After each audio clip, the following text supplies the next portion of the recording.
Please rise and join me in the pledge. I pledge allegiance to the flag of the United States of America and to the republic for which it stands, one nation, under God, indivisible, with liberty and justice for all. Thank you.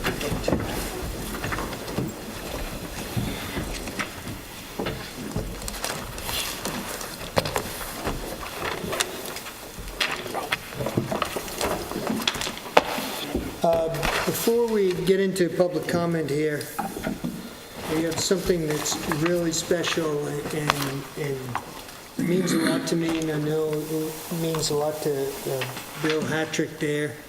It's all of us don't realize how lucky we all are.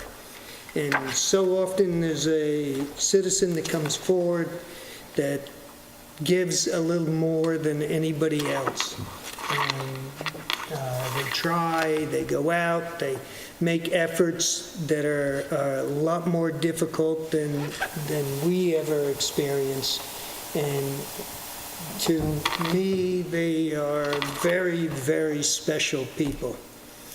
And being that said, a guy that is really devoted, and I'll read you before I say who it is, what is written here. In recognition of your underlying interest in the welfare of our great village, and unmatched and explanatory attendance at meetings of various boards, the Village of Southampton wishes to recognize you and your concern for and devotion to the challenges that we all face. We hereby declare you our most devoted citizen, Joe McLaughlin.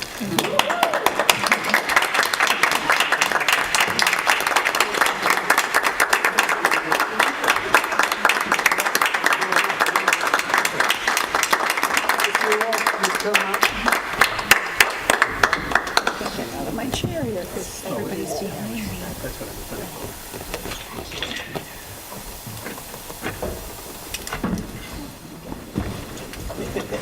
Joe, an absolute pleasure.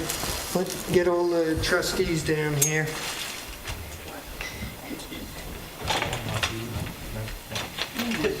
Sorry about that. Michael, Oh, now they're going to change. picture taker over here.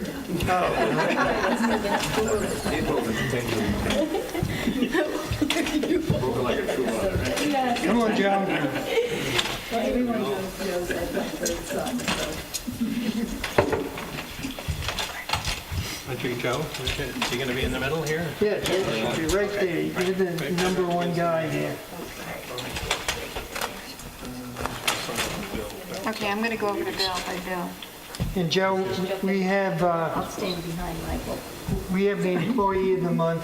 I just want to let you know that you're the Intrepid Citizen Award.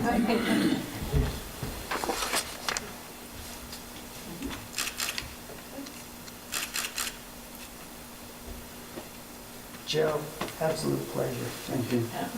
Thank you.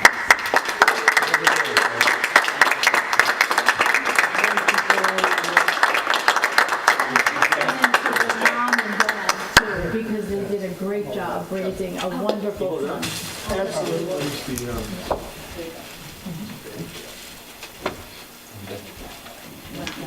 Yeah.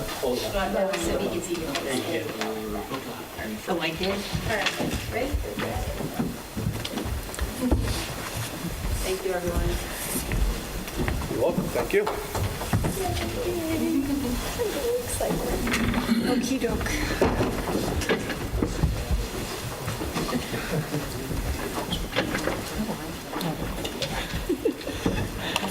I forgot to put the old duct tape on it.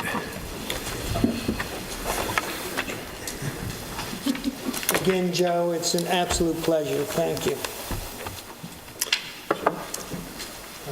Moving ahead. Didn't they name an aircraft carrier the Intrepid after Joe?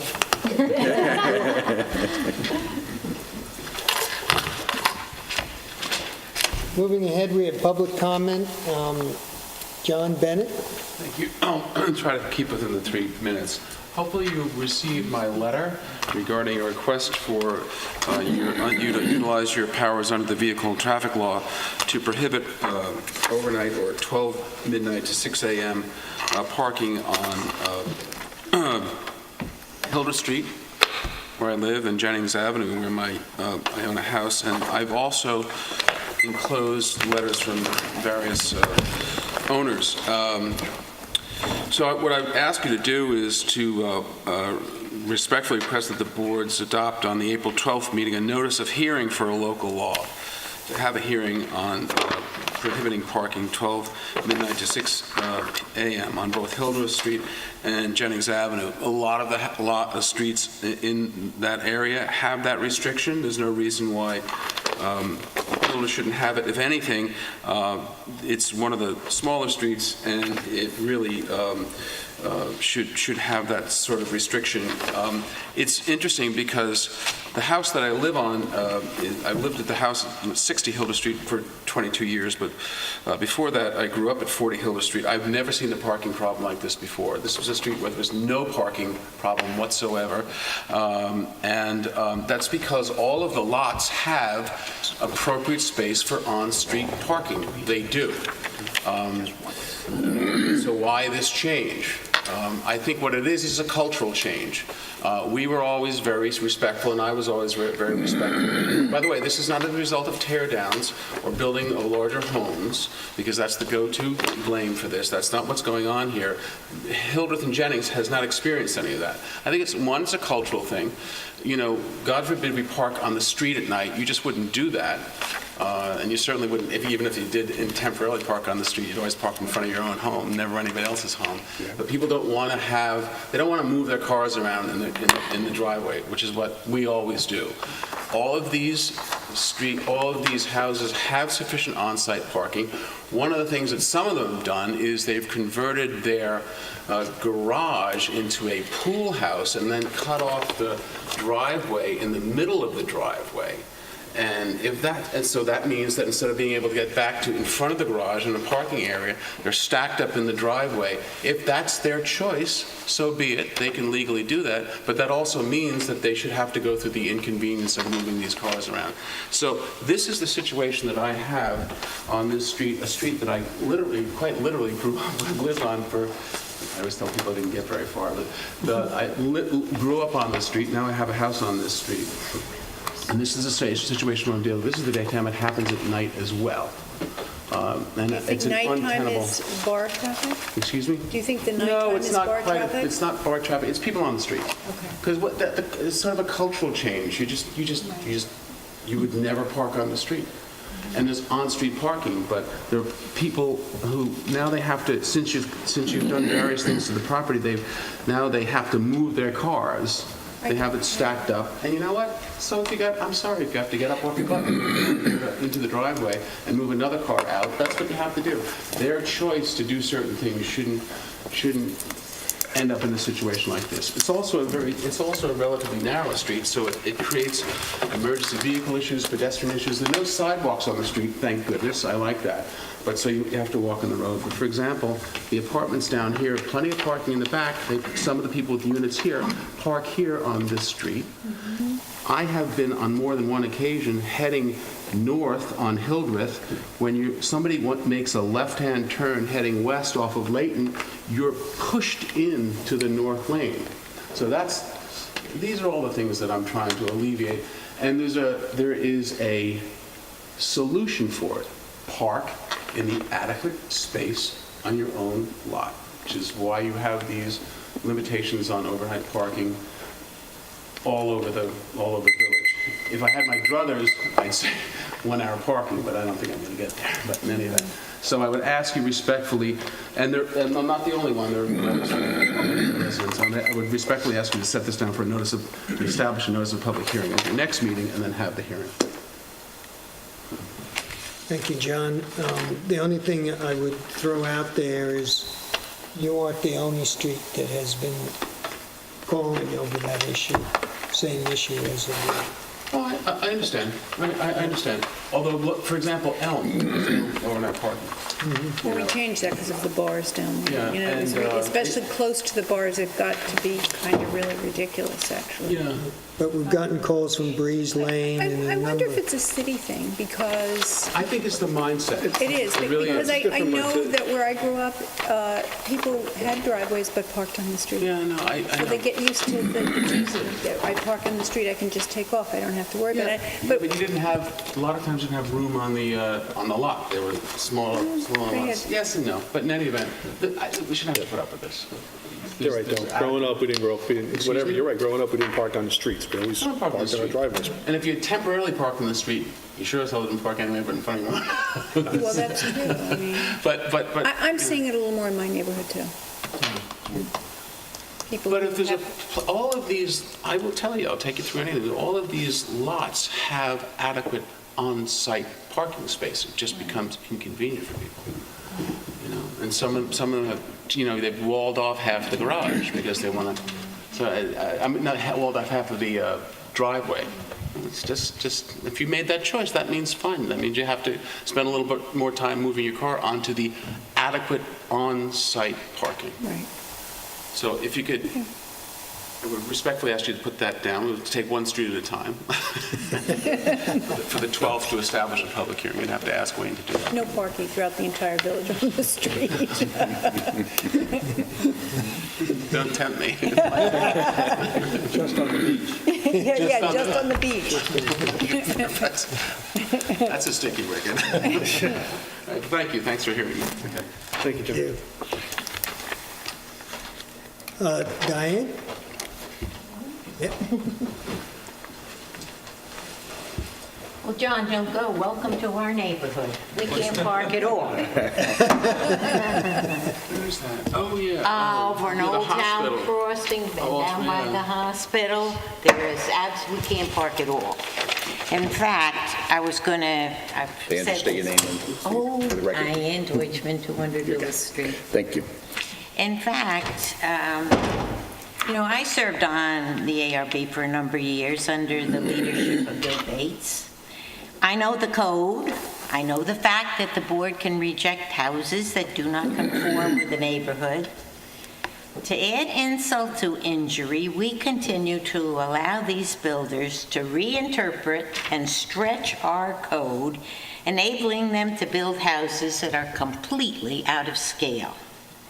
The two 1/3 acre lots on Old Town Crossing have a combined 14 bedrooms, 11 baths, 12 fireplaces, 2 pools, 2 pool houses, 2 1.5-car garages.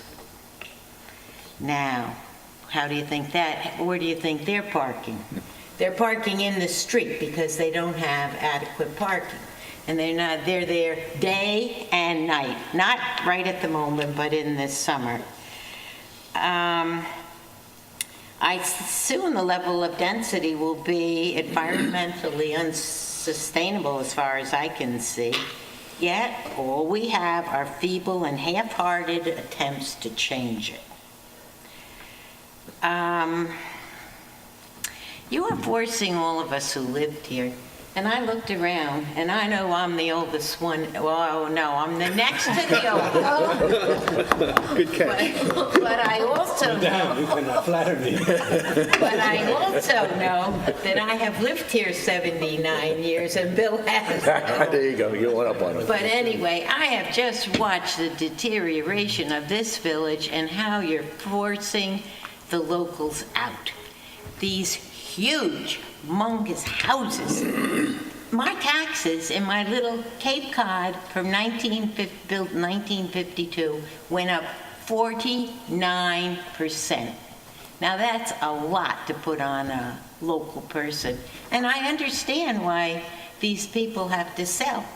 So anything we can do to get the gross floor plans down and to make these houses a little smaller, and also, you know, to observe the rules. And I just feel that a lot of people are being forced out of the village, and My family gave much of their time to this village, and we were good stewards of its land. My father was on the ARB also, and I should not be forced out so that spec builders can make huge profits, ruining the character of Southampton. I hope we can get serious about fixing our zoning boards, although it may well be too late. It hurts, it really hurts to see how our fragile environment has been eroded by greed. And I know this isn't much that you're going to do tonight, but it might be a step in the right direction. Okay, thank you. Thank you.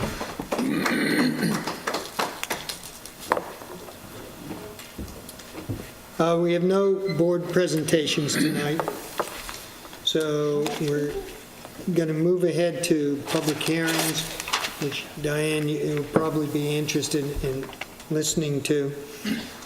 So I'll make a motion to open the public hearing on the maximum gross floor area of the dwelling. Second? Second. All in favor? Aye. Now, just as you said, we took a look at reducing the gross floor area of the residences. We made and I'll pass it to Wayne here shortly, we took a look at this very small lots, the 7.5, trying not to penalize individuals that were on the small lots and were local individuals. But then we looked at the larger lots and said, you know, we need to reduce the amount of rooms and bedrooms and such that are in them, as you've indicated.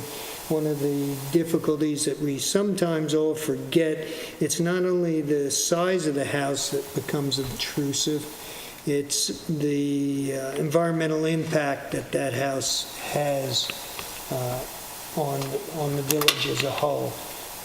We continue to use somewhat antiquated septic systems, although we've made a conservative effort to put more advanced systems in priority in areas. We still haven't addressed the interiors. In a house that's got two houses together, what did you say, 14 bedrooms? 14 bedrooms. It's a lot of use, it's a lot of flow. And they don't have proper parking, I'm telling you that right now. Yeah. So each house has 7 bedrooms. So these are the kind of And a things. pool, and a pool house, and a garage. On a third of an acre. Each is on a third of an acre. Yes. Wait a minute, let me just tell you something. It's, Well, So some of those bedrooms Charlie, have to I be don't in the think Charlie basement, I'm can sure, hear right? you. Yeah. You have to come back I up. hate to have you come up back up here, but I was just going to tell her what was in the houses. he'll shake his fist at You you. like the podium. In these two houses, now you have to understand, this isn't even an acre lot. This is It's a third of an acre. 2/3 of an acre. 0.33. We have 14 bedrooms, 11 baths, 12 fireplaces, 2 pools, 2 pool houses, and 2 1.5-car garages. You know, since they've been allowed to put bedrooms downstairs in the what we would have called the basement, and now on the 3rd floor, and then on the 2nd floor, I mean, they just go B&B. wild. But for that, they're supposed to have parking for 6 cars, each of them. And you're saying they do not. I would go over and measure, but I don't think, they're parking on the street, so I'm thinking that they don't. I don't know, Jay lives on this, do they have parking? I don't know. That's a problem. Okay, that is a problem, and those are the kind of things we're trying to address. But Wayne, do you have a summary of Well, essentially, you've continued the public hearing tonight on your proposal to reduce the maximum gross floor area. The current formula in both the larger zones and the smaller zones is 12% plus 1,500 square feet. In the smaller zones, you do deduct certain accessory structures from that calculation. The proposal that you've had on the table has been recommended by the Planning Commission among the various alternatives that they proposed, and that proposal is to reduce it to 10% plus 1,500 square feet, keep the formula the same in both the larger districts and the smaller districts, and the smaller districts would continue to reduce by the accessory structures. However, at the last meeting, you heard comments particular to lots of 7,500 square feet, and you asked me to basically put forth a proposal for you to consider tonight and discuss, and perhaps reschedule the hearing to hear comments on that, based on the recommendation only in the lots in the R7.5 zone, where the formula would be 10%, reduced from 12% to 10%, but instead of an additional 1,500 square feet, it would be 1,650 square feet. The impact of that is really only felt on the 7,500 square foot lot, whereby the change would not result in any change at all. Because currently, for example, on a 7,500 square foot lot, you would be allowed, before deduction of accessory structures, approximately 2,400 square feet. Under the 10% plus 1,500, that would be reduced to 2,250. However, under this proposal, that would remain at 2,400. On the same hand, if you had an oversized lot in the R7.5, there would be a slight reduction. Currently, you would be allowed, for example, on a 20,000 square foot lot in that zone, which would be almost 2.5 times the zoning size. You would be allowed a 3,900 square foot house. Our initial proposal would reduce it to 3,500, and the amendment, if you proceed with that, would change it to 3,650. So it would reduce it by 150 square feet, a modest reduction, but that sort of reflects the comments that you received, particular to those lots that may be in the Hillcrest or Pelletreau Street area that are primarily local residents who any reduction, even 150 square feet, would be significant to them. So that proposal is here. Being that it's a significant change, you would have to renotice that, and there is a proposal on your desk. The only thing I would say in the resolution, it actually says April 12th with an 8 after it. We just strike the 8. It would be April 12th if you want to go forward with that proposal. Well, I think that makes it somewhat better, but I also think that we should really pour over the lot sizes there, because I had a conversation with you saying that a lot of those lots are 50 by 100 up there. They're smaller. They're much smaller than 7,500, and quite honestly, with the pyramid law, the side yard setbacks, people up there would be hard-pressed to get anything. I think under your current proposal, even the maximum under the current zone, in light of your recent amendments, pyramid, lot width, and lot coverage, and I think Glynis reflected that. What she was trying to say is that under your current regulations, there's not much room to move if you're complying with all those other standards. Yeah, that's my point. Most of those lots, and many lots, in their study indicates how many are complying to that zoning requirement in the first instance. So I think with the board recognizing that there's not a significant impact on those lots one way or another. I think that particular zone we have to look at differently. I think we have to be very careful about how we look at it. I think what your proposal of 10% plus 1,650 is lovely if you can get it, but I think the majority, and I think we need to look at how many of those lots are there that would never get anything, and then we have to reevaluate that, because, and I'm not saying, give it away, but the thing is, you have a lot of generations who have grown up in that neighborhood, and all of those generations, the houses get passed down.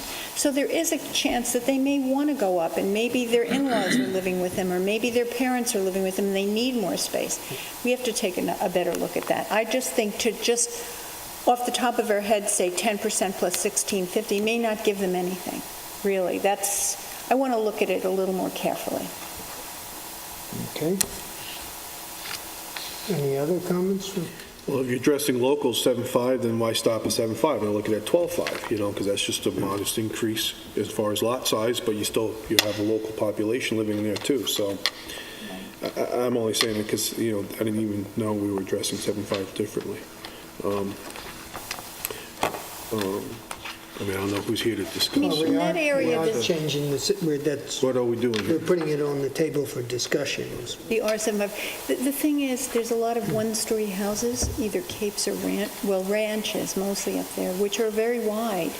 So I'm even wondering whether or not the side yard setbacks are even non-conforming based on our new law. I'd have to see. And so now, let's say someone who lives there wants to go up on their one-story ranch because they have family that's living with them or something. Not sure they'd be able to with the pyramid law and with the new, I'm not sure if they'd be able to with the new side yard setbacks. It would probably likely require variances if Yeah. they're not complying. Yeah. I'm sure they would be able to expand. The question is, Well, that's what I'm 100% asking. Yeah. on the existing footprint is another question. That's the question. So I think we need to look at that a little bit more. That's just my only thinking.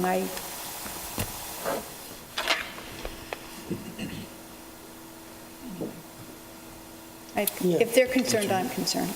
Well, Bottom line is that. If they're concerned, I'm concerned. what we put on the table for the 7.5 wouldn't affect it from what it's required of it right now.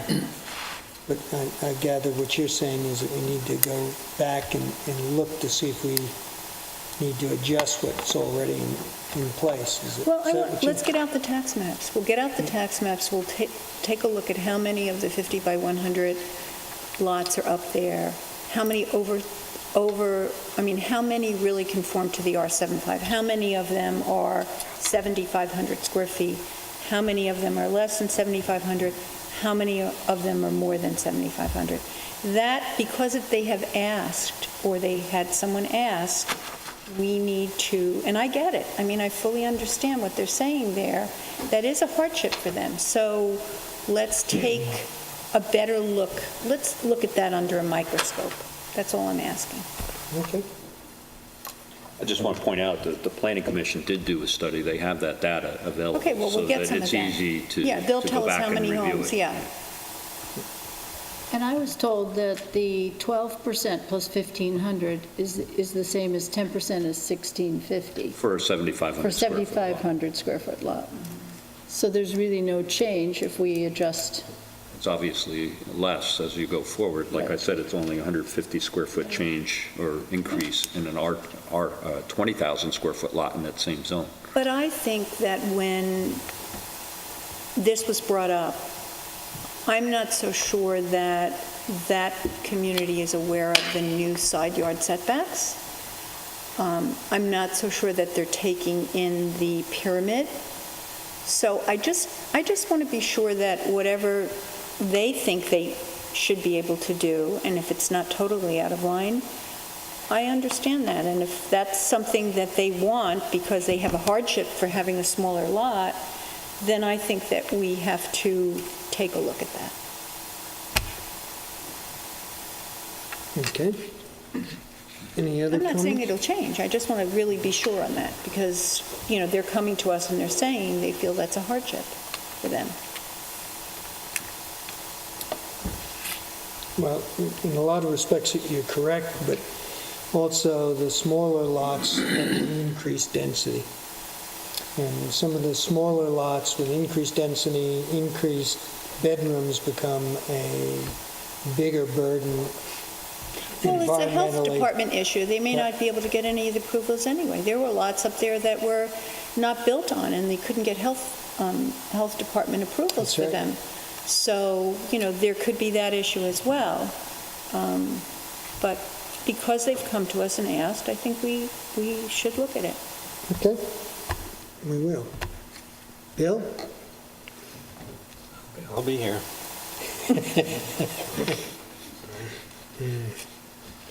Any comments from the public? Yes.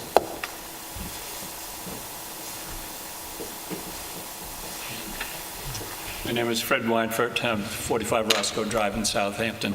The thought just goes through my head as we're having this discussion here this evening is that one of the things that was brought up earlier was affordable housing in the village, which seems to be quite a challenge. And I'm just wondering if possibly the growth on these smaller lots is kept to a minimum. Maybe that would just create some affordability if they're not allowed to build out to the maximum on these smaller lots. So maybe we have some communities, and I realize it's a challenge because there's property rights, and I understand that and I respect that. But I think crowding, possibly on some of these streets that have smaller lots, we're concerned about overdevelopment. I think that could possibly really look like overdevelopment if we're allowed to stretch what we can build on these smaller lots. And also the again, it may lend itself to, if we can restrict that, some affordability within the village, something I think that should be considered as well. Most of those are built out over there. I'm sorry? I said, the area that we're talking about, most of those lots are built out, and then the smaller lots that aren't Yes. can't be built on, because the health department will not give them permits to build. Well, I'm not sure that I quite understand why we're talking about allowing larger homes to be built on those lots of 7,500 square feet or less. Or they can, but that's the question. Okay. Well, hopefully my comments will be taken into consideration. Thank you. Thank Thank you. you. Any other comments?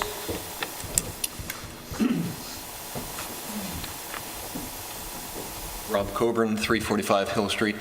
I just wanted to know what consideration was given to this issue, which was mentioned earlier about finished basements and bedrooms and bathrooms in basements, which I think didn't exist for the most part 15, 20 years ago, but now seems to be the norm, particularly for spec-built houses, and the impact that has on density. And is there a way to address that in either this change or a subsequent change to the code? Because I think in terms of intensity of use and septic pressures, but also the parking issues you've heard about, they just get magnified with that. And it seems like some people are happy to keep their houses either with slabs or crawl spaces or unfinished basements.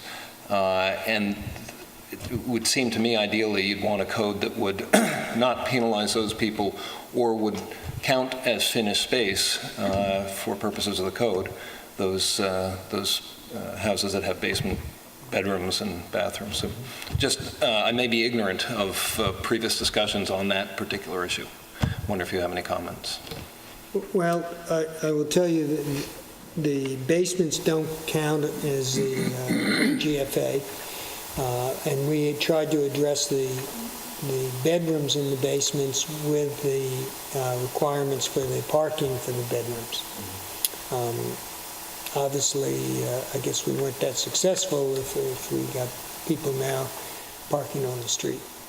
Also, the intensity of use with respect to septic goes up, and it just seems to me that simply saying that you've got a second means of egress so you can have a basement bedroom ignores a lot of other impacts from it. I know you don't see it from the street, which is a big part of zoning, so it doesn't increase the visual density, but in terms of the quality of life and environmental impacts, seems to be an issue. It is. Thank you. Any other comments? Jane?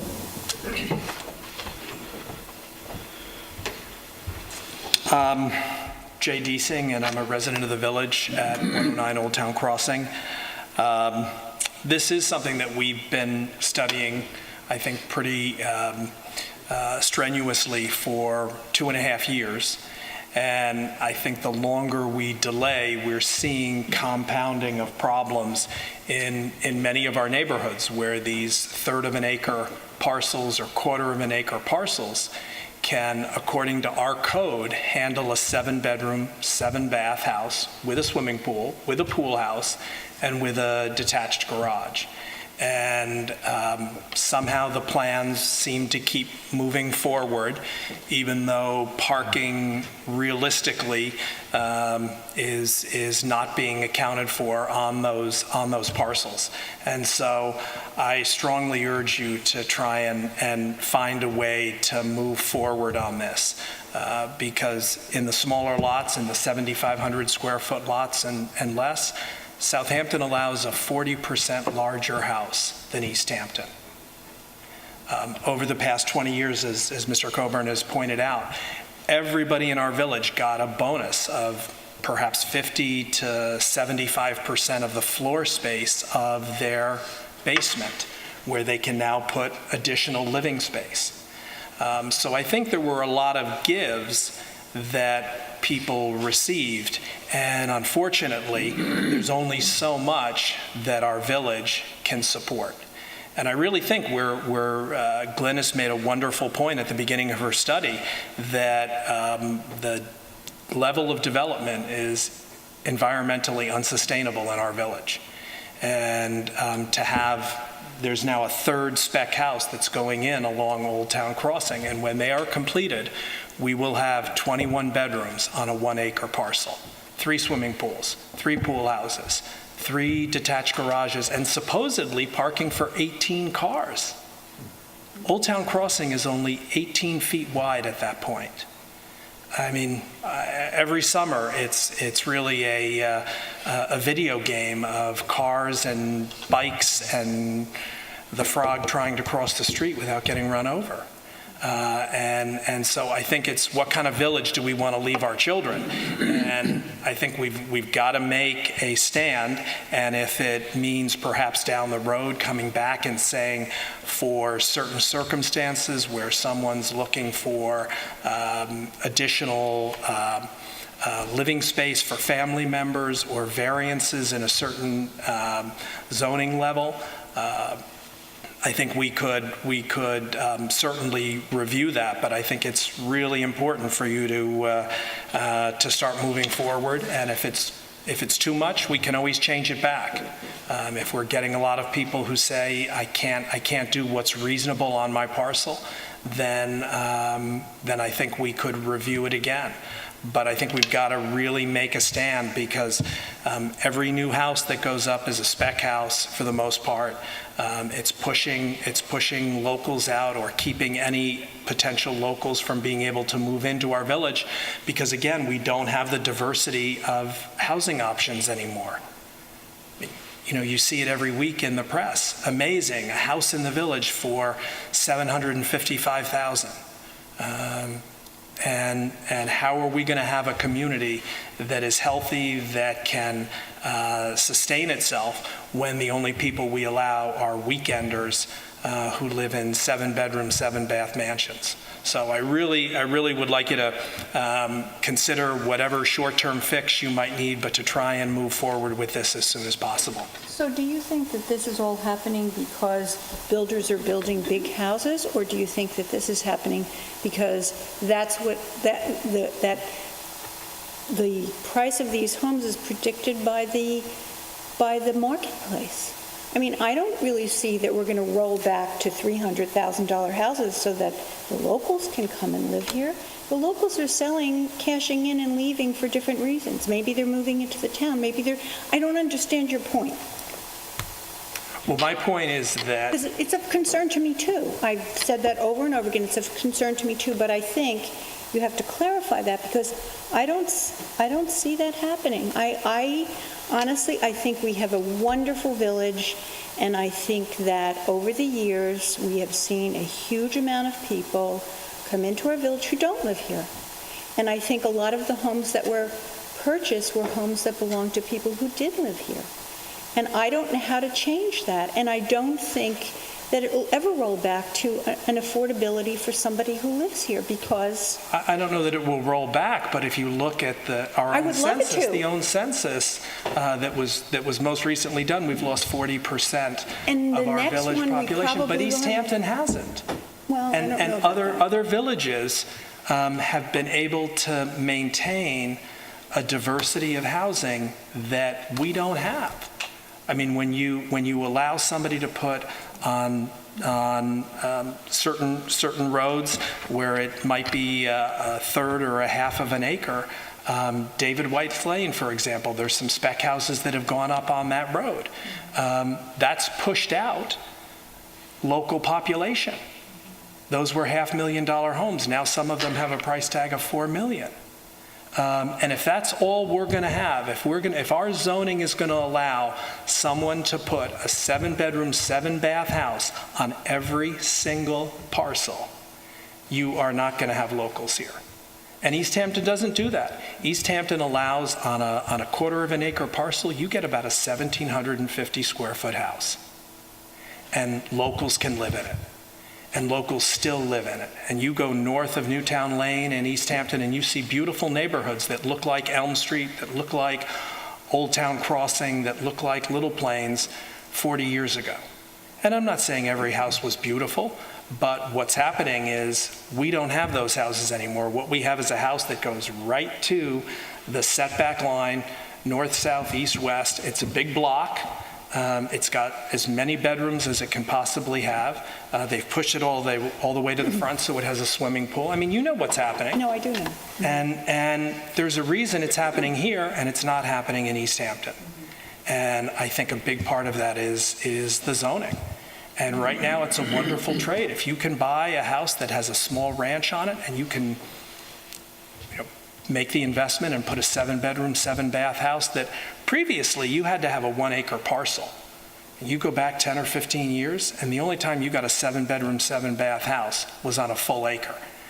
Now in Southampton, I can probably sell you 20 of them that are on a third of an acre.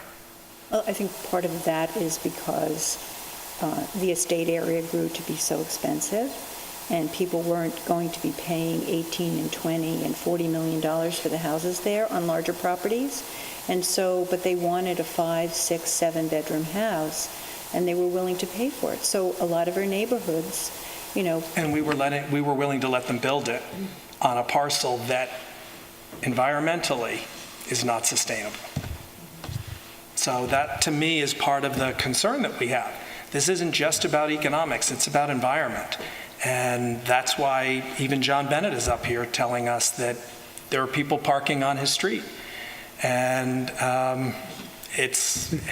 there are houses that have been renovated in that neighborhood, and it's going to continue to happen. And I guarantee you he's going to have more parking issues if we don't do something. I'm seeing it all over, though. I mean, everybody's parking on the street now. It's easier rather than moving the cars around. I understand that. That's a problem. And he's been so conservative with all the presentations he's represented in the village, Thank you, Bill. All right, well, thank you, I appreciate it. And again, I can't say enough positive about the Planning Commission. I think they did a great job. They really did look at this. And I think you should move forward with it. And if we have to make some changes after the fact, I think that's what we should do, because the patient is hemorrhaging. Thank you. Thank you. Jay? Yes.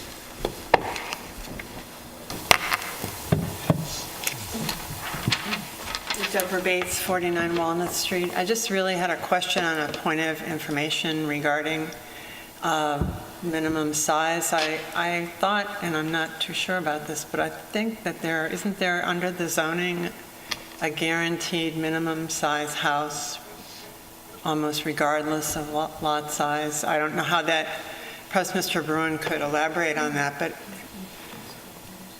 I guess the health department is somehow involved, but isn't there a guaranteed house size that's Is it 800 allowed? square feet? I'm going to look it up in a second, but there is a minimum house size in all our zones. But I think in the where there are large numbers of undersized lots, I think people are guaranteed a certain size under the zoning. Well, all I know Nowhere is close to the maximums, though, that are currently allowed. Is there a number? But I think pages also, as we Deborah, speak. that you brought that up, if it is 800 as a minimum, I think also the health department has to approve that. And as I said, in the Hillcrest neighborhood, there were some lots that were 50 by 100, and the health department, nothing on them, just land, and the health department would not give. So they're currently empty lots, but that... And the I health mean, department will not give approval for them. 'cause But in they're a sense, undersized. that's- But yet there are undersized properties up there that have houses on them. That are pre-existing. Pre-existing, but they would continue to pre-exist. Yeah. So, I just wanted, just a point of information, I was curious what that number might be. The minimum floor area in lots 10,000 square feet or less is 800 square feet on the first floor, 800 on the second floor. And that increases to 1,000 for lots 10 to 20,000.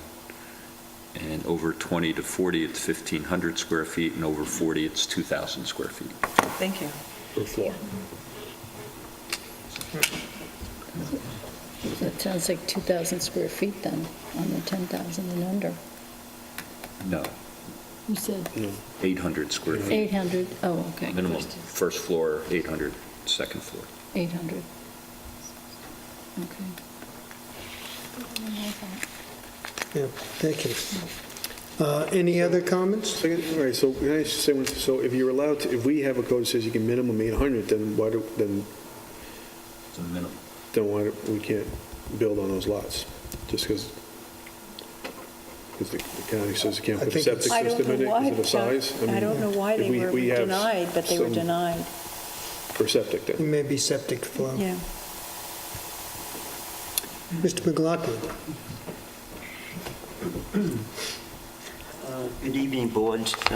I hadn't planned on saying anything at this meeting. However, after listening to all the problems that some of the village people have with the parking, I have a bit of an observation. This past winter, the parking lot at the railroad station has been jam-packed. Now, there's one area at the station, the south end, which is maintained by the village. I believe there's a problem. The parking sign says unlimited parking. That has been interpreted in this way. There are about 5 trucks and trailers down there owned by the people who are mowing the lawns. So it's winter time, so what do you do with your truck? Bring it down and dump it at the railroad station. There's been a police car sitting there as soon as you enter from into the station lot with a for sale sign on it. That's been there, I think, possibly a year. Granted that the taxis aren't there, not all the time, there's always maybe one sitting there for a couple of days, but that has been an improvement. I'd like to make a recommendation that the board think about how the village can better utilize that lot. Might be able to better utilize it by putting limit on parking. Some people have been, like that taxi's been there for probably a year or more. How about putting a 1-hour parking sign in that particular area? Also, there's more and more parking there because buses are picking up people. So in order for the buses to pick up people, the people drop their cars off at the station. That's about the extent of what I wanted to say. But putting even a 1-hour parking sign in certain areas is fine. The other day, when it had snowed, I noticed a girl who had a car parked there for a couple of days, and she works at one of the restaurants over there. So during the summer, it's going to be very difficult for the restaurants to find parking when there's not going to be any parking. So that's something that should be possibly considered now. Someone had mentioned to me the other day that one of the restaurants in the village is thinking about getting one of those trucks that the people in California use, lunch trucks, or whatever they call them, and to put them down at the railroad station so that people can stop by, have a quick lunch. So what is that going to do with parking? See Parking, how much we got to do? How much work we got ahead of us? does anyone have any questions for me in that regard? Well, they'd have to get permission to do that, first of all. As far as the lunch truck, I think we've had people request that in the past, and we said no. So, Okay. Well, let's move ahead with this lot. We have a note from Marty Gilmartin, maybe you could read into Letter, it. Martin Gilmartin, I regret that I will not be able to attend the continued public meeting on the above proposed change to the village code. I'm writing this letter to mention my comments at the board's public hearing on March 8th and to address some comments made at that hearing. Number one, I'm a lifelong resident of the village and recognize and respect the importance of our zoning laws.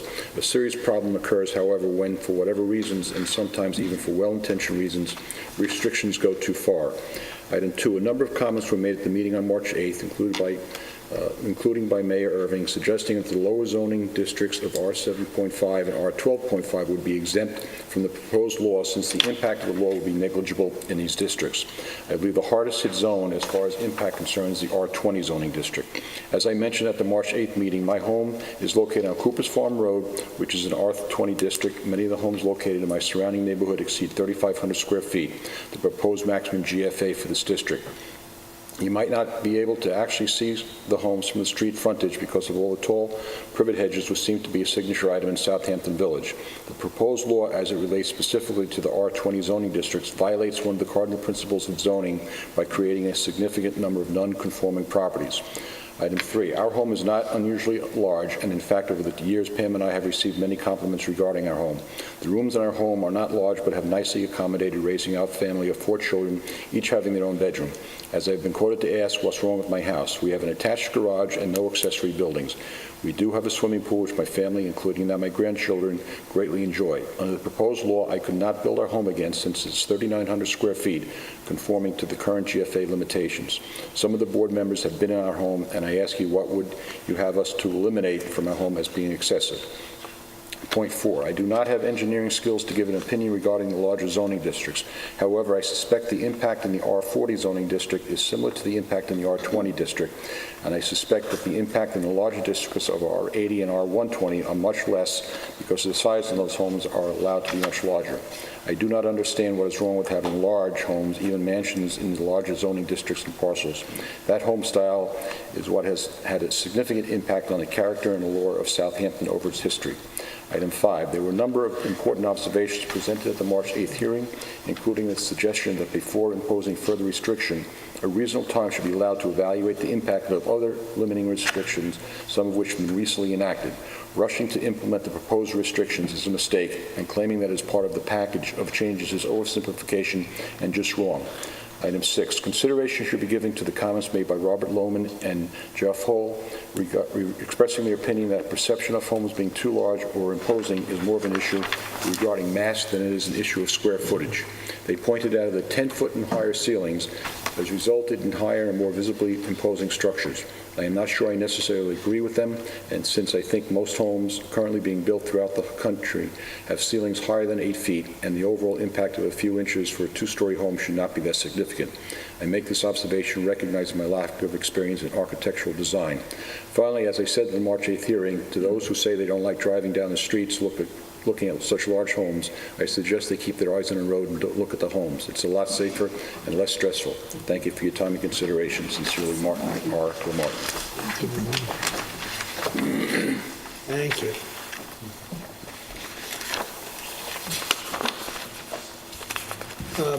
Being that we have some issues with this, I'd like to keep this open, but how do we move forward, council, and... Unless you were specifically want to move on that particular draft, you would have to renotice, or otherwise you just keep it open, and you would then If you have further proposals or changes, you would consider and then reschedule at your next meeting for a future public hearing. Okay. I have a question regarding the garage space. In calculating the gross floor area in districts requiring 20,000 square feet of lot area or less, the floor area of such garage shall be excluded to the extent of 520 feet. I fully understand that, but what if you don't have a garage? Can you have a pool house instead, or is a pool house just considered a pool house? Or can you have a shed? Or are you allowed 520 square feet no matter what it is? Is it a garage, or is it a shed, or is it a pool house? It's a question, I don't know the answer to it. You know Right the now, answer? the only thing that's excluded is your garage. Garage, right. Okay. Then it becomes So in other words, accessory if you don't want a garage and you prefer to have the square footage And that's put what's into that, happening. it has to come off the gross Everybody's floor putting the floor area Yeah. in pool houses and other structures, Okay. not putting in a garage. Parking on the street. That's why people are parking on the street. Parking. No, they're parking on the street because they're lazy. That's really it. You don't want to move around cars.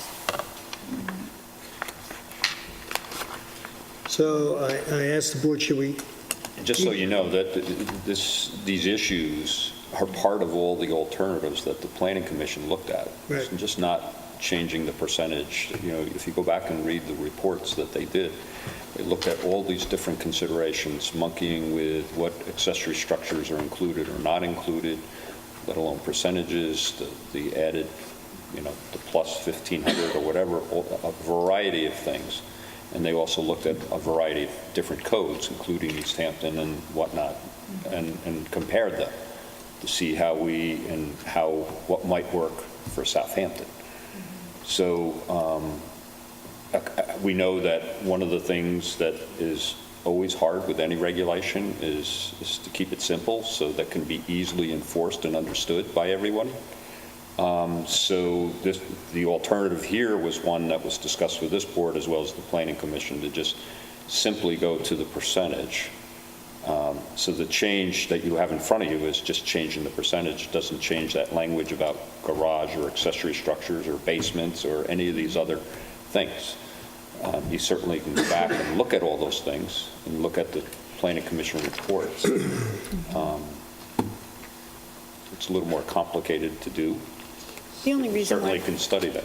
the only reason why I asked that question is that some people don't have garages, and because they don't have a garage, they may want to have a shed to, you know, put their kids' bikes in, to put, you know, whatever they want to take to the beach or whatever.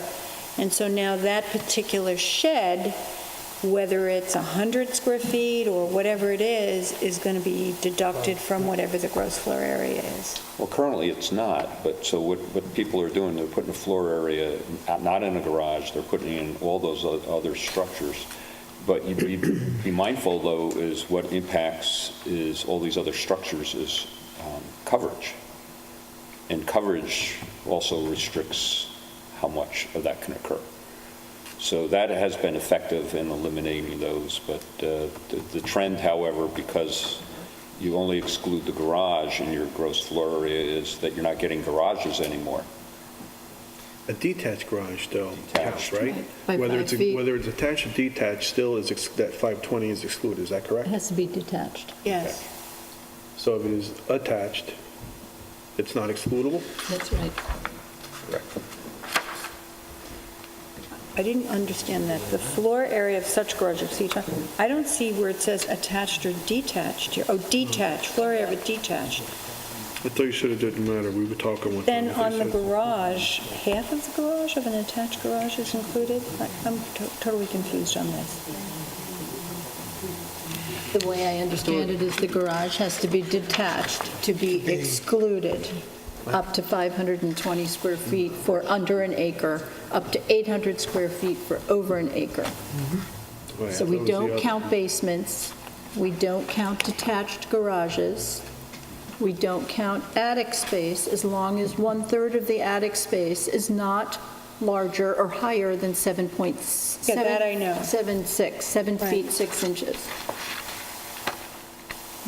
And then acreages over an acre, we don't we don't count the accessory structure, right? You don't deduct anything for accessory Right. structures at all. I thought you explained to me that attached garages were included as well. I thought a garage was a garage, period.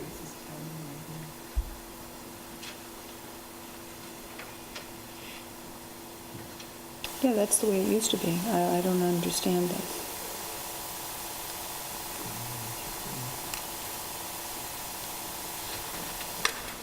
I mean, I always thought that an attached garage was not included in the GFA, but now we're making a point that the gross floor area of an accessory building, the floor area of a detached garage shall be excluded, but it doesn't say anything about an attached garage, which I always thought wasn't included in the GFA.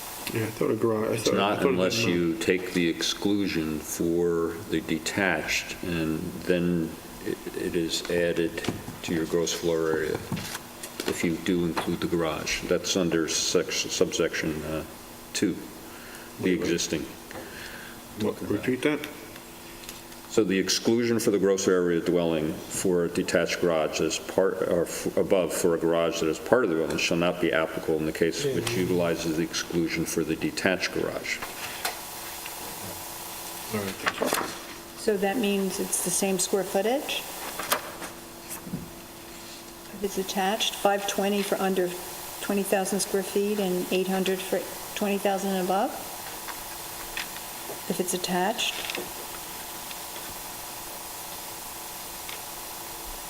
I think the question is whether the garage is attached or detached, right? What's included, what's not. Well, that is my question. That's my question. I mean, because I was always under the assumption that an attached garage was not included in the GFA, but I'm not seeing it here, and you're saying it's in section 2. Section 2 is one line. Let's see it there. No, Nancy, it's on the second page, section 3, item 2. Oh, item 2, okay.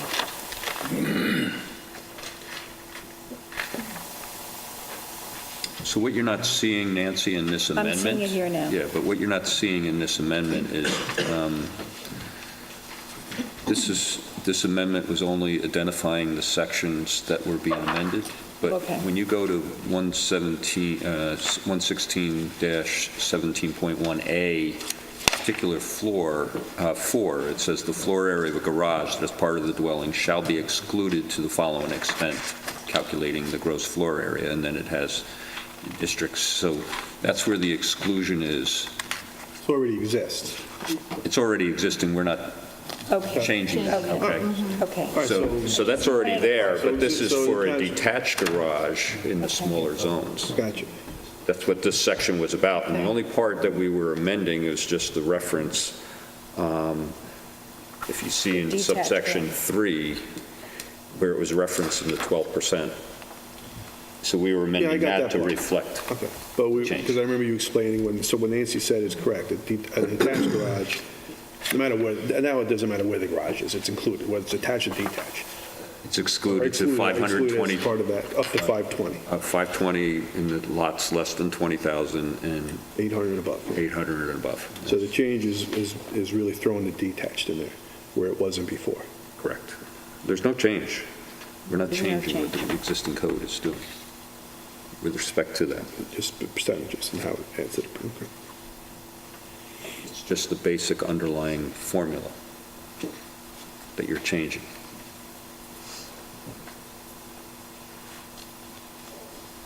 But like I said, the Planning Commission did consider this. You could go back and redo the entire formula if you'd like and consider what accessory areas or otherwise are included and not included.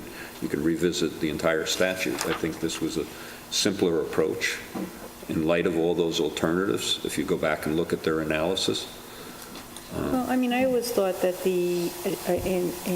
including the gross floor area of an accessory structure an accessory in addition to your garage, especially on the small lots, was a really good idea. And the whole purpose of that was to eliminate numerous accessory structures on small lots, because what we have is that we have a house, we have a garage, we have a pool house, we have a pool on a small lot. And so I understood that, and I could say that, yes, I agree with, taking that off of the GFA, and may make people think twice. Okay, fine, I want a smaller house and I want a pool house, or I don't want a pool house because I want a bigger house. So it gave them the option to do that, and I understand that. But I think when you don't have anything, when you don't have a garage, and you then want some sort of little outside building, and it's not classified a garage, that comes off the GFA then, based on what this is saying. Doesn't. Oh, it doesn't? I thought you said it did. No, only a garage. Doesn't include any other accessory buildings. That's what she's saying, I think. That's what I'm saying. Okay, we're saying the same thing. Yeah, we're saying the same thing. So if If it's classified a garage, you get the 520 exclusion. Yeah. And if it's deemed a shed or a large shed or anything, or a pool house, it's not included. It's. But it's included in lot coverage. Yeah, you don't get the 520 it's exclusion. included in lot coverage, but it's also included in the GFA. It's included in the GFA? Only the garage.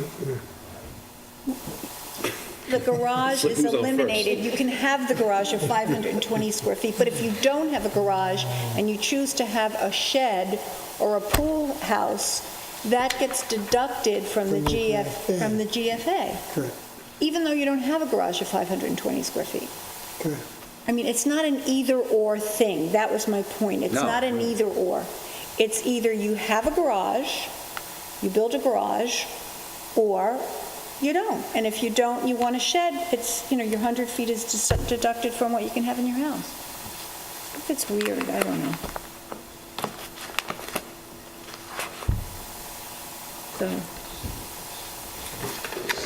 So, anyway, these are just little things. They're little things, but they're... well, they can be big things. But they have, we have to qualify them, because there are some people who are on smaller lots that don't have garages, but really need to have a shed. So... Does the the ZBA come into play? It would have to, apparently.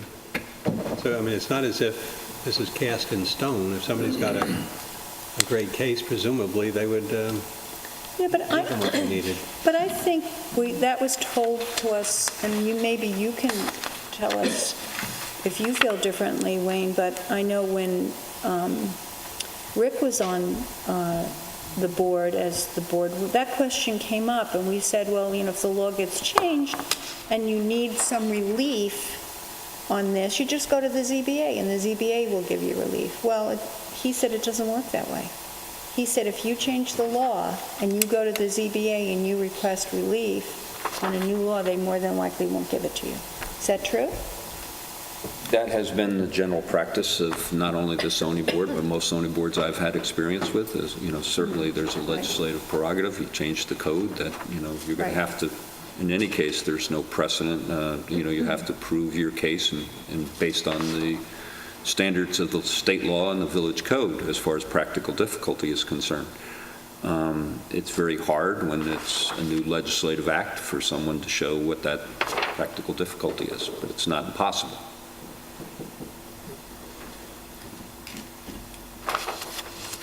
Well, in either event, I think we need to leave this open.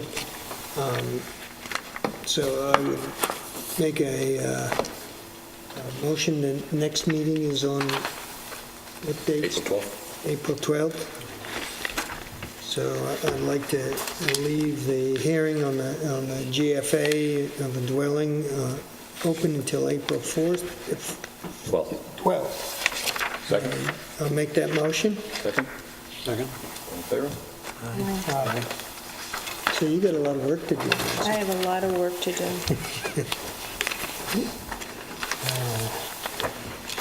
Good. Continuing on the public hearing, I'd like to open the public hearing on amending the residency requirements for appointed officers. Second. Second. All in favor? Aye. The purpose that we're looking at this is not with the intent that we go outside our village to look for people to cover on the boards, but it gives us the option of being able to do that. So anybody from the board have a comment on the? So I want to clarify this. So in other words, what we're doing here is we're amending residency requirements means that, are we doing this in the fire and school district? How, if this is amending that we're going outside of our residency requirements, how far outside are we going? And secondly, I think we need to say for what boards. Is it for the ZBA? Is it for the planning board? Is it for the Architectural and Historic Review Board and the Planning Commission and not the Board of Trustees? What is it for? Well, first of all, it's only appointed officials. Okay, so it doesn't that would be- apply to any elected officials. The state law actually authorizes, in the first instance, that your elected officials have to be residents. And there's, as well as a couple other officers, but beyond that, it states that the village board would have the authority to authorize or make exceptions to the residency requirement so long as the officer or employee resides in the county in which the village exists. So that's what the state law says. Whether the board wants to exercise its discretion to restrict that in any form, to be the adjoining town or whatnot, school district, you can certainly do that. So this would apply to all officers and employees other than the elected officials. So it would apply to your administrator, your tax receiver, your whatever your appointees can be, as well as your board members. Now, you certainly can go and separate this out if you want to restrict particularly your board members. You can go to that section where you have your particular boards or officers, and you could put in a different residency requirement altogether. But the intent of this was to just provide you with that. Now, what we put in the language was to be guidance to this board and future boards that you can restrict it into any one of the various functions or areas.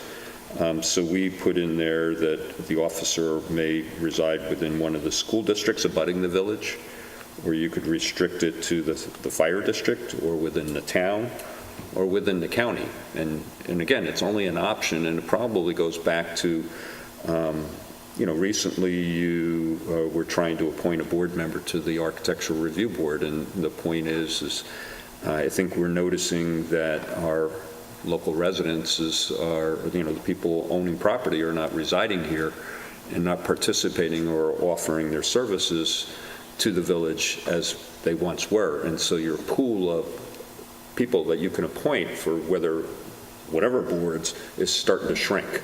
And so this was just to look as a tool for the future, nothing pending right now, but the future, so that you're not bound if all of a sudden you get restricted that whatever officer you're trying to appoint happens to reside outside the village, perhaps in the fire district, and you want somebody that is from the fire district related to some fire-related appointment that you may want. We talked about various business owners that live, work and have businesses within the village, but they happen to live outside the village. Right. They're here, 100% of the time, are paying taxes and operating their businesses, but yet have no influence, but might be able to be a good board member in one of the boards that you have. So that's what the intent of this is, to provide flexibility. Many villages, as you know, villages are small entities. Many villages have taken advantage of this tool. It also applies to towns and whatnot. I know the town of Southampton did that with certain limited officers. They have a larger pool that they can draw from, but certain officers, they had to look outside the town. But villages, North Haven, they restrict, anywhere in the county. So they have a blanket. That doesn't mean they go and appoint their officers, for example. Sag Harbor did that. Particularly, Sag Harbor had an amendment also because they have a justice court, because they couldn't attract a justice for their justice court, so they needed to go outside the village as well. So there's a variety of officers that you could do and have these tools, but if you get in that position where you're looking for that appointment and you don't have this authority there, the only way you would do it is you would have to have a local law and a public hearing at that point to amend your regulations so that you could appoint that person. And that may be very cumbersome, and you may lose your candidate in the time it takes you to go through that process. So this is a tool. This was what was intended after talking to the mayor and after the experience we went through, saying, how many candidates, and it was a discussion about the potential pool of board members and or appointees in the future. Like Michael said, you don't have to exercise this at all. Yeah. When you look for a future board member, it's up to that board to say, we're looking for a resident, and restrict it to that entirely. I think you would do that. My experience with most boards would start there, and then only after you find that the pool of opportunity is not there, then you would probably expand it. So you're saying the code, or this would allow the ability to go outside, but if let's say a particular position is about to come up, you can still choose to say, I want only a village resident. Absolutely. So you can pick, and it's based, and you have to stand by that for that particular appointment position. That's what you're looking for. For that vacancy, to correct. fill that vacancy. And then, but the next vacancy could be, you want to go to the town. So it can be a moving target, is what you're saying. Absolutely. Based on, okay. This would give you that authority to say, okay, we didn't get anybody, now we need to expand our ability. Maybe it's the town, maybe it's the school district, maybe it's the fire district, or maybe it's something that is such a unique position you could only, maybe you get somebody that's a resident of Brookhaven that commutes because it's, a business appointment someplace within the village structure. Well, somebody brought out last meeting, and it's a valid concern, because again, we usually, big thing about being a small village is home rule. And I think a lot of people understand, you want skin in the game. You first and foremost, you want somebody with skin in the game to have a say in what happens here. I believe in that firmly. Everybody that's up here in these boards, either they live here, they have kids in the schools, they families here, something, So what was brought up by somebody at the last meeting was their concern that you're going to go outside. But I think that what needs to be stressed here is that you don't have to, it allows you to, but it doesn't mean you even have to advertise to go on an expanded level. You can start, we're going to start within, home rule village resident. If we don't get anybody, then you go, okay, we're going to expand this to the next. And so, it's for that reason, and the mere fact that you and your predecessor would run into some issues filling some of these boards, there's no doubt about it. It's conflicts, and some people just aren't interested in sitting up here and getting their asses kicked every meeting they attend. So it's not as glamorous as people think. But there's also the aspect that some of these boards, it's nice to have a professional representative on the boards. And it's very difficult to reach inside the village and find a professional that doesn't have a conflicting schedule, whereas it would allow us to go outside is one area I look at. The other area I look at is that there are a number of individuals whose family may have come from the village, and now they live outside the village, but they still have businesses in the village. And it would be great to be able to reach out to some of these people, because just like home rule, they do have a direct relationship here. So I've always felt that we're missing some great opportunities and some very good, talented people by restricting ourselves in a community that has been pointed out time and time again. The houses are getting bigger. They're weekend people coming in, and we need some full-time people. One thing, could we have a map that shows the size of the fire district, just so we know, and then another one that shows the two the Southampton School District and the Tuckahoe School District. What does that add? And that may be Yeah, no, that's something we looked at, but I believe the Tuckahoe School District, the school district's a little bit larger than the fire district, I believe. Yeah, just see maps so that would show you. And There's some overlap. but There's one slight actually differences. in my office of the fire district. Yeah, there's one right behind the front desk. Right. I just mean you want to know how big are you making the pool? So if you were looking for someone and you put an ad in the paper, let's say we're looking for somebody to be a member of the ARB, and you put it out that the requirement is that they live in the village, and if we didn't get, a lot of response to that, then would you put it out again saying, or that you were now looking for anyone in the Southampton School District, and how would you do that? I think you can do either or. You could do it. You might do that. You might say, well, what's our likelihood to get any more people if it's just the school district as opposed to maybe the town? Or you could even set any other boundary, frankly. Presumably, you'd But pick would what you you try thought was the first? best candidate. Oh, absolutely. Try You would- first within the village, or I would you would just... suspect, and that's my experience with other villages, that when I discussed this with a couple of officials in other villages, that they have never had the experience or the debate, but they've always wanted the flexibility, and they first go out and seek residents first and foremost. We still got 6 to 8 terrific candidates, though, for the ARB position, so are we really there yet? Well, this wasn't I don't in think so, to be honest with response you. to that. It was an issue that came up in another matter, but it was just happened to be that was the issue. We had that, and there was, I guess, the name that came up was not a resident, which would have been an equally, good candidate. I'm not saying it has to do with the ARB, but it also applies to other officers of the village, and they're not on our boards either. So if you look at it. But even like the planning commission are appointees. So you think of your planning commission, that's an example. You might be able to get a resource, or somebody might have planning or engineering or architectural background that might be helpful to, and that would be a way for them to provide the input, but have some connections to the village.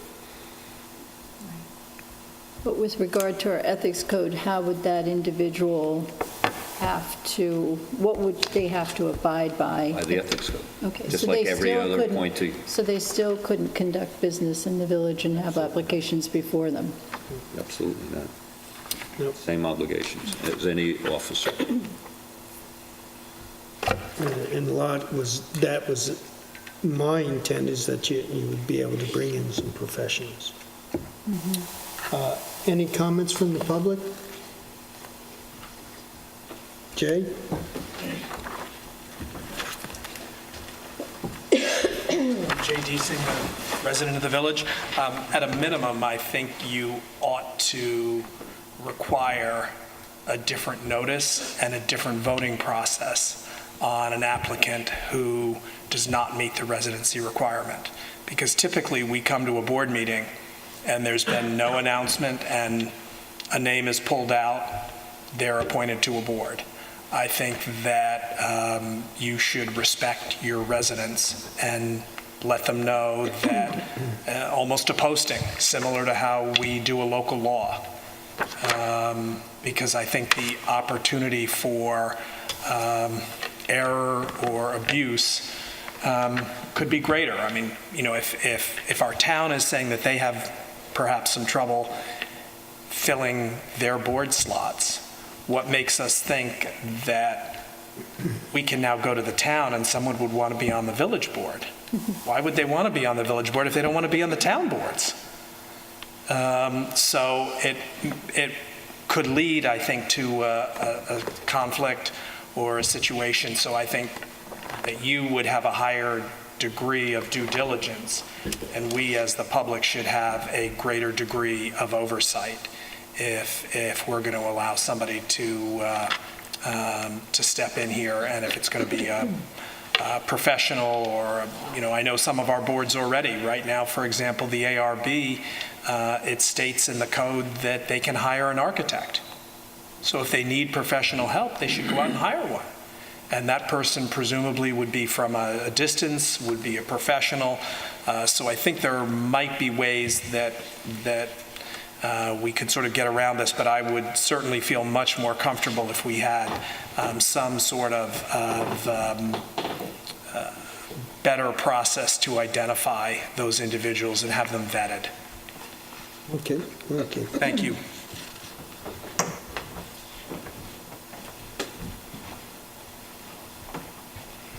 I have to say that I agree with Jay.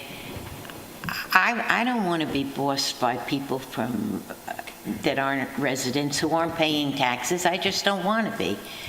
And I hear all the time, oh, we have a position open and nobody's applying. Well, I happen to know that for the ARB position, a number of people did apply. My question would be, supposing you don't like those people, so you say, oh, you're residents, but we don't care for your position on such and such, so we're going to hire a really fancy consultant for neighborhood. I mean, I'm totally against it. I think residents should have the first, but I know what you mean about you want somebody who's knowledgeable, but it's a slippery slope, I think. Okay, thank you. Okay.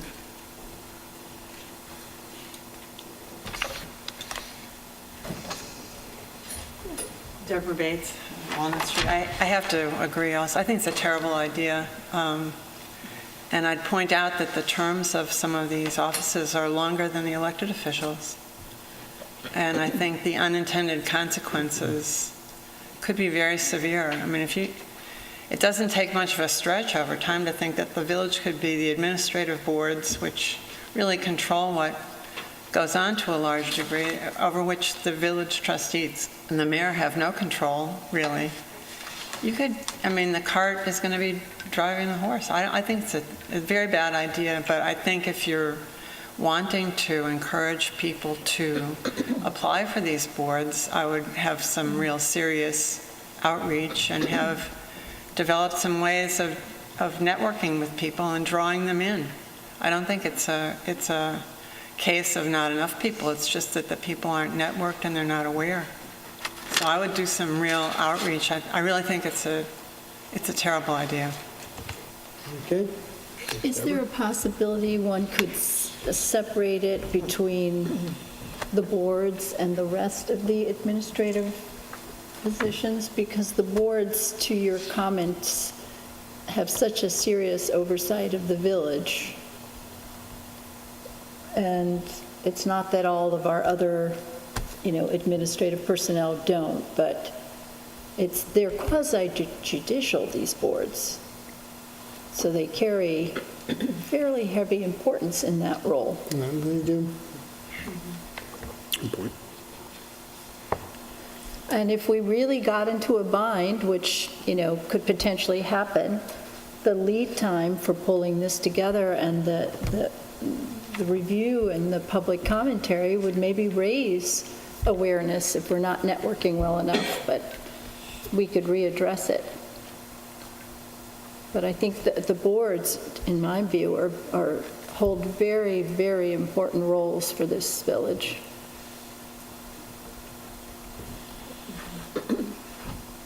Could it be differentiated? Could you? Absolutely, you can do anything. You could say, you know what, certain things we'll leave open for outside residency, but boards such as ZBA, ARB, and such must still remain village resident. You certainly can do that. And then revisit the boards if, several years down the road, we don't get 6 to 8 grade applicants. We can do that.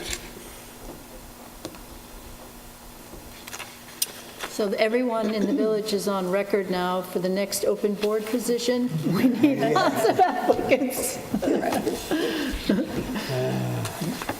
So do we need to keep this open to discuss further discussion? What are we doing on this now?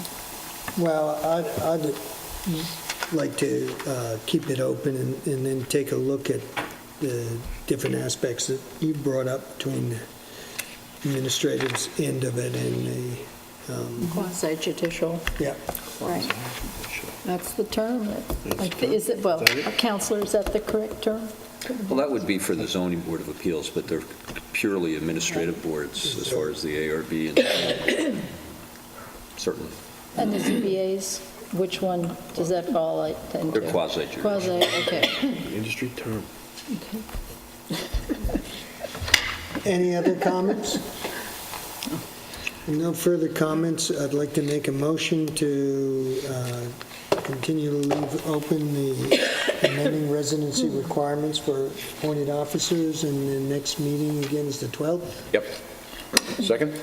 Second. All in favor? Aye.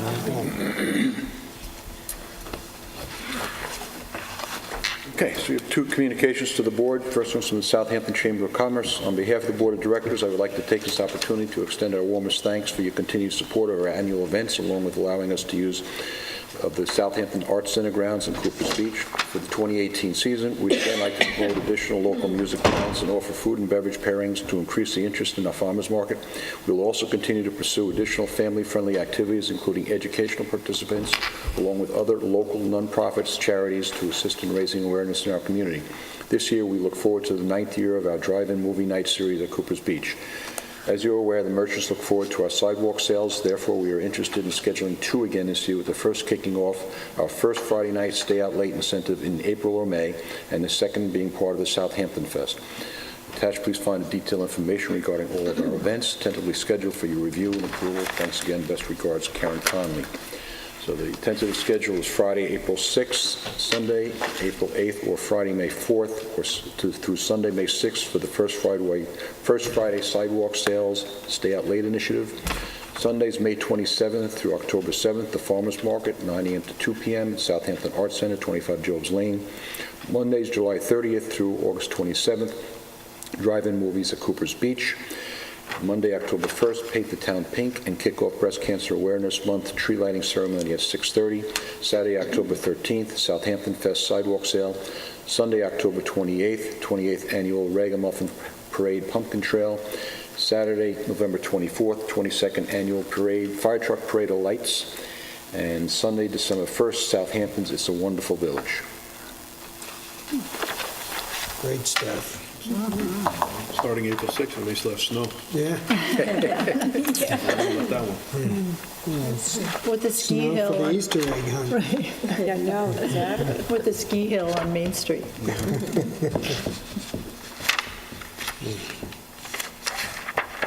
So do we have to approve it?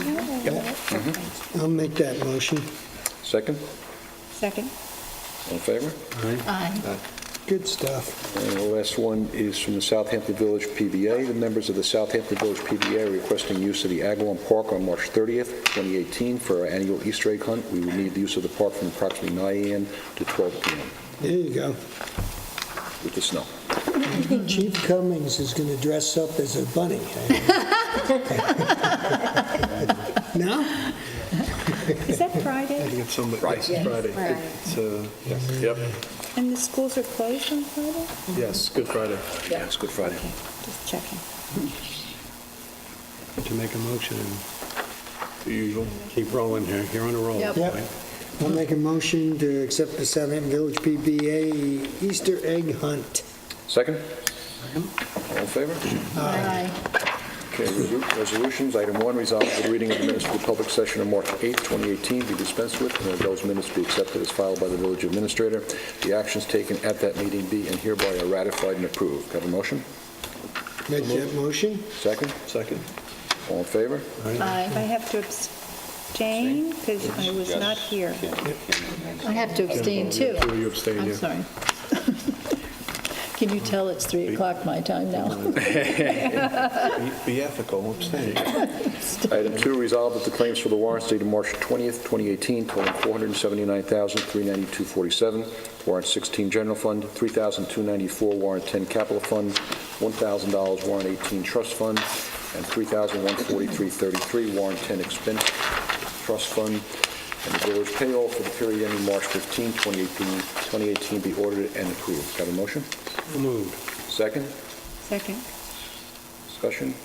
Page 1, B&H photo lights at the Southampton Cultural Center. This is paid for by a grant, 2001-1785. Carrier Corporation HVAC maintenance contract for the firehouse, $1,655. Insurance installment to Cook Marin, $87,345.18. East Coast Mines and Materials, going on to page 2. Dumping fees for the Highway Department, $4,786.90. Granger, fireproof storage cabinet for the garage, $1,417.35. Page 3, Kyocera, Document Solutions, copy lease payments for the PD, $1,044.04. Lewis RCF Energy, fuel oil, $1,819.98. Page 4, Messiano Consulting, grant writing services through March 9th, $4,167.57. New York State Health Insurance for April, $334,694.41. Office of the State Controller, fines for January 18th for the court, $6,829. Page 5, PSE&G Electric Services for last month, $1,113.57. Rock Central Realty Corp. reimbursing lights damage over at the Pottery Barn in one of the snowstorms, $5,732. Page 6, Student Rep Consulting Services for the ARV, $1,012.50. Testing Unlimited, annual ladder inspections for the Fire Department, $1,770. Titan Overhead Doors, Fire Department door repair, $1,398. Vince Toomey, legal fees for February, $2,229.70. Trius Inc., highway truck equipment, $1,735. Next warrant is the capital reserve warrant, Deborah and Braun. Fire Department ductwork for the new storage facility at 470 Hampton Road, $3,294. Next warrant is a trust warrant, a down payment for a band at the July 4th parade, American Patriot Services, Inc., $1,000. And the last warrant is the expense trust warrant, Nugent Potter, supplies for the new Agawam Bass, $2,293.32. All in favor? Item 3, resolved that the Board of Trustees hereby approves the hiring of Brianna Gladding as a part-time EMT critical care at $25 an hour. Can I have a motion? So moved. Second? Second? All in favor? Aye. Item 4, resolved that the Board of Trustees hereby approves the hiring of Albert Robinson, Esquire, to represent the village in the Article 78 action by DPB Southampton LLC. Can I have a motion? I'll make that motion. Second? Second. All in favor? Aye. Aye. Could you explain that? This is an Article 78 that was brought up against the zoning board. Zoning board. It was a pool that was denied on a new construction. Item 5, resolved that the Board of Trustees hereby approves the refund of a building permit in the amount of $500 to Nancy McNally, Southampton, New York, as recommended by Jonathan Foster, Building Inspector. Got a motion? Make the motion. Second. All in favor? Aye. Aye. Last one, resolved that the Board of Trustees hereby approves the following payments from the Capital Reserve Fund, subject to permissive referendum.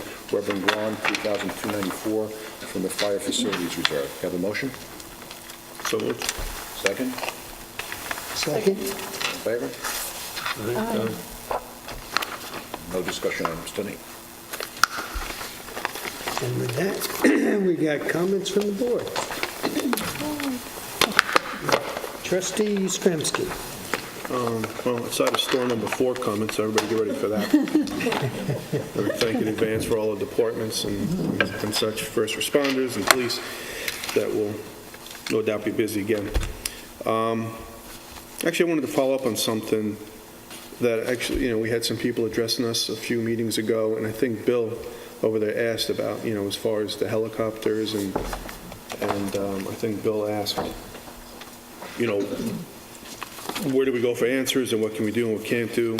And I actually reach out to our congressman's office, because I know he has been very, there are 2 groups in East Hampton and Southampton that do meet. We have representatives that talk about the whole helicopter and the airport noise and so forth. And he is actually part of the he's vice chairman of the subcommittee on aviation. So he's been very busy and at least on this topic, addressing this. So I reached out to them to find out what was going on, and even the woman that addressed us, and we continue to get correspondences from this group. And they're looking for answers, and they're doing great work, no doubt about it. But I also think they were coming to us and wanting us to do, as a village board, something.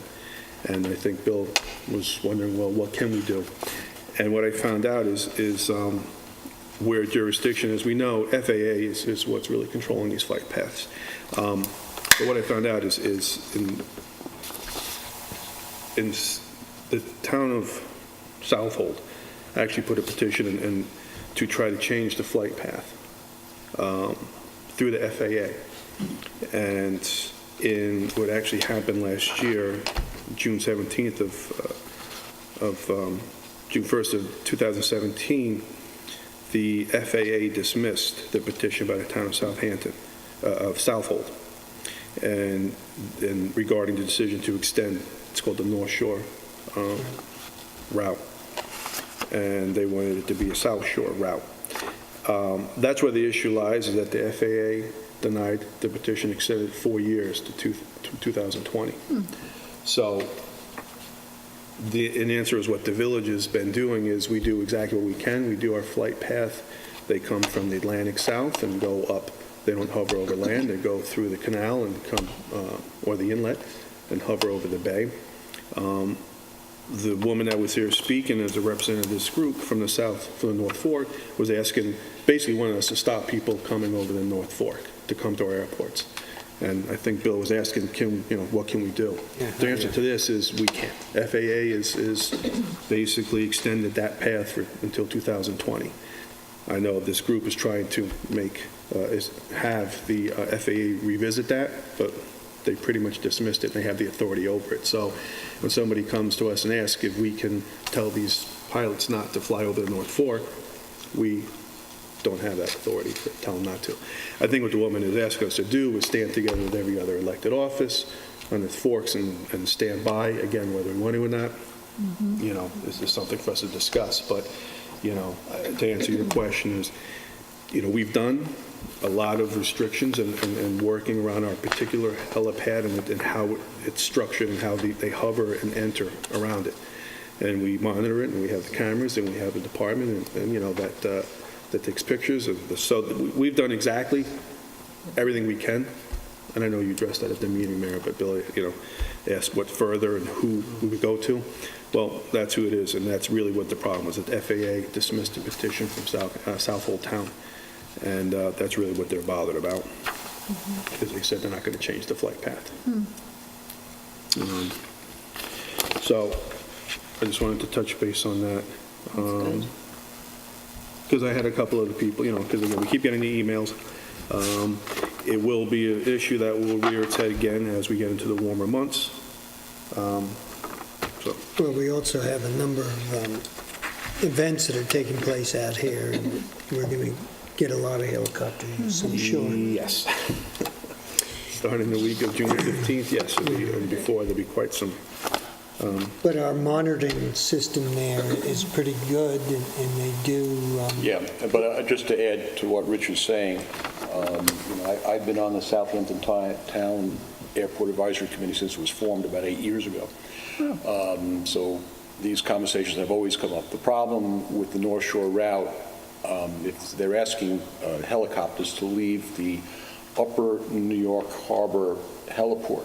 In order to take the South Shore route, they have to go through JFK airspace or LaGuardia. Very busy. Okay. If they come out over the island and then cross out over the island, which some of them do, you have problems with MacArthur. All right. So obviously, taking the North Shore route is the most efficient. Yeah.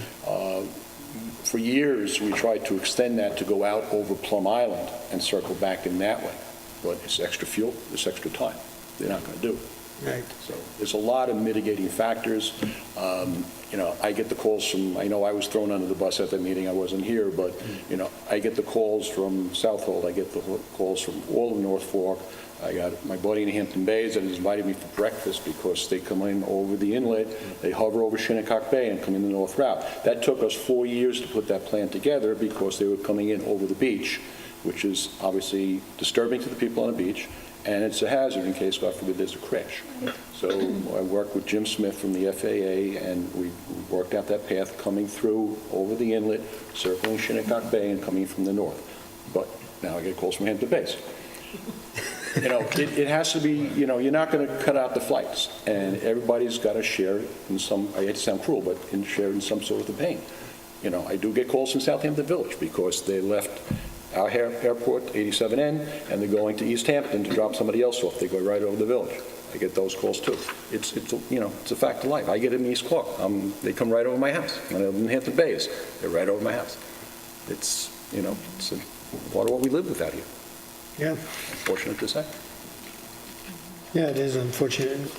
The one thing I will say is that I went down there a couple times on a Thursday and Friday and sat there and watched the air traffic come in. They're very organized.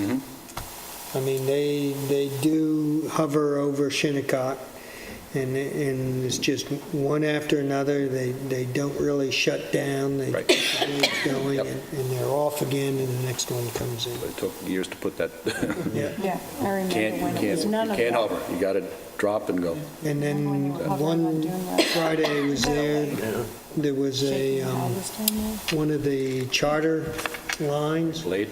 I think it was Blade, had a young lady in full uniform that was organizing everybody in the parking lot, keeping them from coming across and holding them until their ride came in and debarking them, and she was very, very efficient.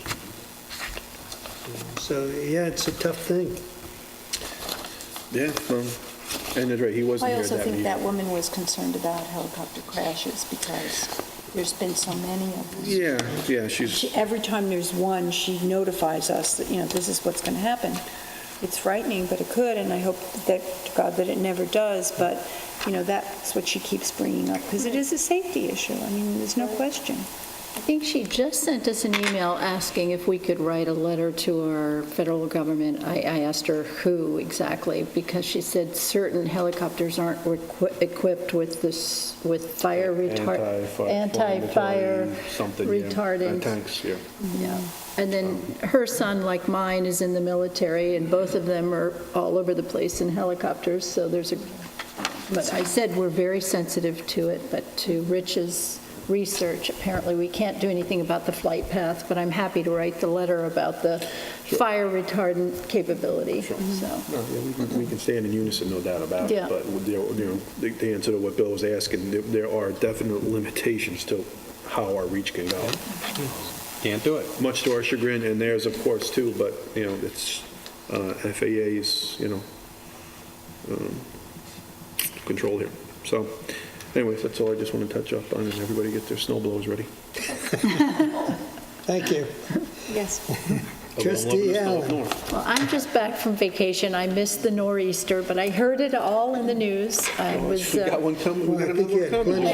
It's a weekly event. See? It's now a weekly event. A weekly event, yes.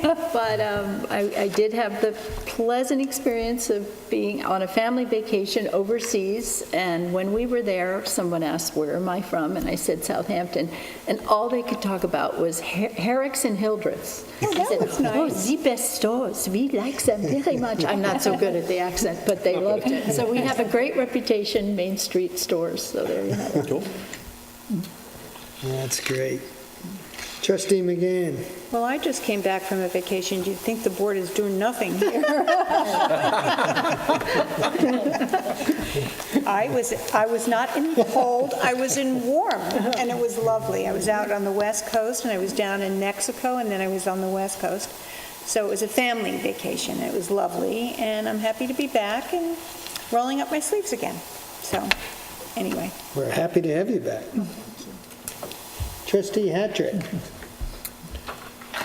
One or maybe two things, but we all, I think, got a letter from Herrick's asking us to consider Yeah, we have a... that, I have that for executive. Pardon me? I have that at the next meeting. Oh, it's in the next meeting? Okay, because I frankly like the idea, but I'll wait till the next meeting.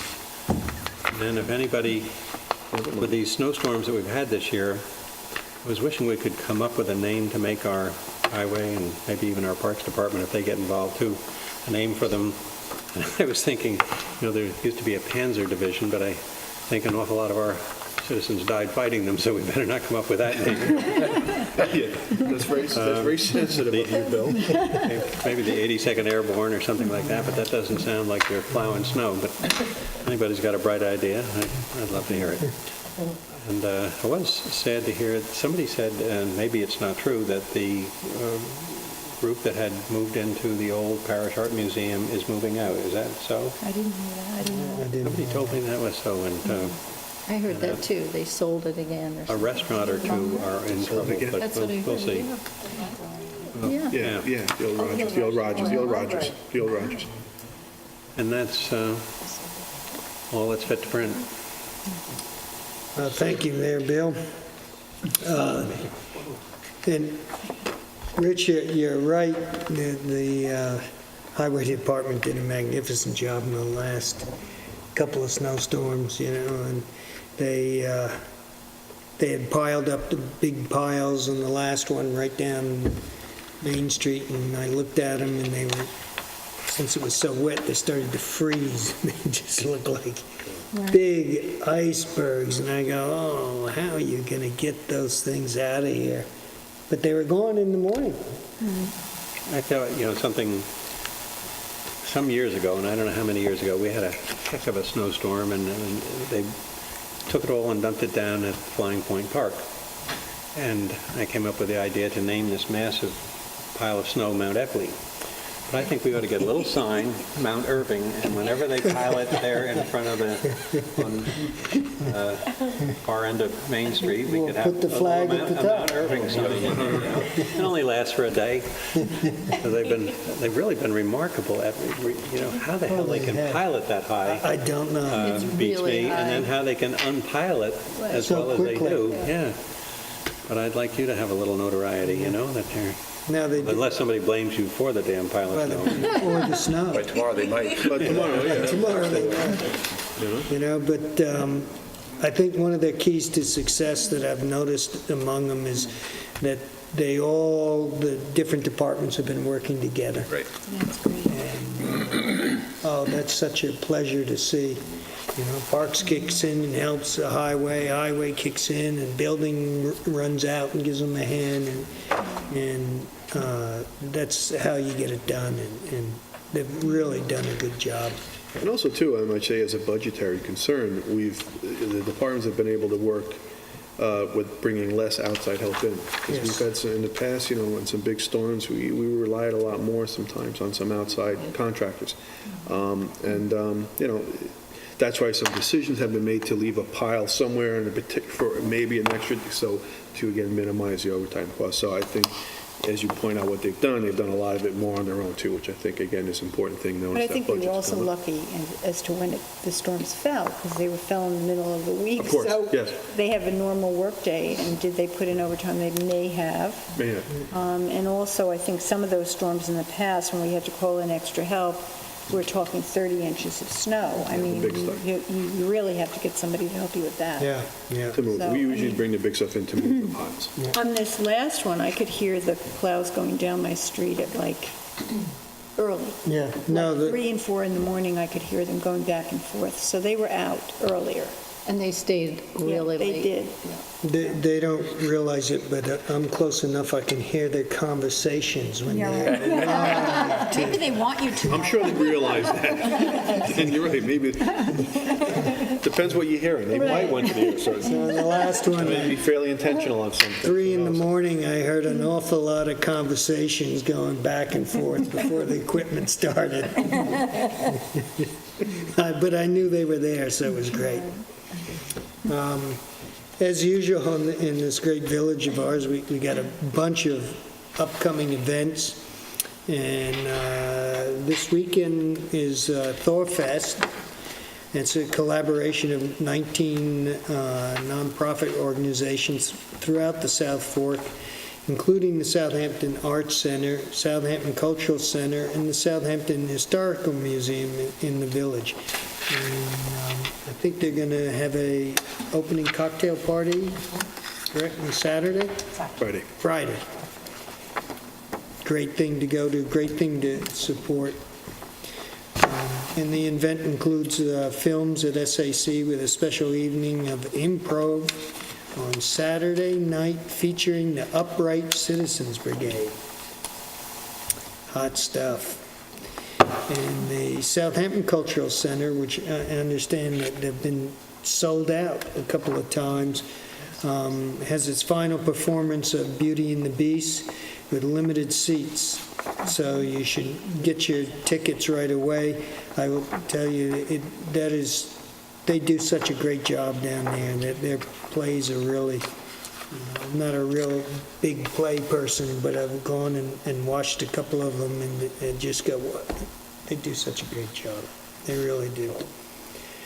Southampton Historical Museum will have self-guided tours of the Rogers Mansion Friday through Sunday, as well as a lecture on Long Island's maritime heritage on Saturday, and a gospel concert on Sunday afternoon. And I think that's all part of the Thorfest. And then next week, Southampton Arts Center will open its exhibit, East End Collection 4, curated by Pat Miller. Always, it's a great show, and it will feature works of 30 East End artists. Great thing to go and support the East End, and a lot of that artwork is very oriented towards the outdoors and the environment and stuff, so it's great to see. Important to note is that while this is the 4th year that Benton has curated the show, he's never duplicated an artist. How does he do that? It shows you how many there are, because you figure in 4 years, it's over 120 different East End artists, so there's a lot more artists. It's amazing. He told me he did that, and I go, well, how do you do that? Never duplicated. That's a big number. It's a big number. And that shows how many incredibly talented artists we have on the East End, a very special place with a lot of very special talented people. And that's it I have for this evening, and then we have the second comment section, if there's anybody from the public that'd like to make a comment. Nobody? Michael. Comment about the lawsuit. Oh, you want to make a comment about the decision? Well, Why don't we ask Greg to give us a... You wrote the decision, didn't you? Buy the paper. You just write it up. Gotta buy the paper. so, Council, maybe you can go in, discuss it. We had 2 lawsuits in reflection to the picnic area and the beach, and the big concerning thing always to me is to protect the rights of our residents to access the beach, because it is really the gem of our community here. And one of the suits, we got a reading from the court, and it was in favor of us. Counsel? Okay, it is regarding the beach access case, the case of basically the plaintiffs Thomas versus the other parties were the town trustees and the New York State DEC, as well as the village. And the matter was submitted for judgment with respect to certain motions made by the village, as well as the DEC and the trustees. And the court found in favor of basically the DEC, having them dismissed from the case, also in favor of the town trustees for all the claims against the trustees. And as to the defenses the village put forth, however, it does not eliminate all the claims that were made against the village, in particular the claims that are left for decision and or trial are the matters regarding a public nuisance. As to all of their claims against the village, they were all dismissed. In fact, the claims that the village's code was unconstitutional was upheld by the court, and the like. However, the particular claims regarding nuisance claims were not challenged in the motions by the village. Interestingly, the trustees did raise a motion to dismiss in respect to the nuisance claims as to the trustees, and the court dismissed the nuisance claims as to the trustees. So it's a good, hopefully a good course of action with respect to how the court might view the same claims against the village. That is the status of the case. We don't know what the plaintiffs intend to do at this point. The village is represented by Ted Sklar and David Spellman. We will see where this proceeds. There's a conference in April. I think it's April 12th, actually.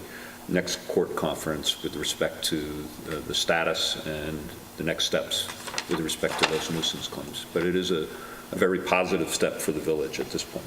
It is. It's a very positive step, but I would also reach out to some people who are posting blogs on 27 East in regards to it. When you have a court case, it is really a plaintiff and the defendant, and it's just a question of two different opinions, and nobody's opinion is necessarily greater than the other's opinion. And I ask that people who are writing the blogs, please, keep your blogs civil, keep them respectful, don't add more fuel to the fire, and by making rude comments, you're only going to add more to future lawsuits. So please be respectful of both parties. That's right. Yeah.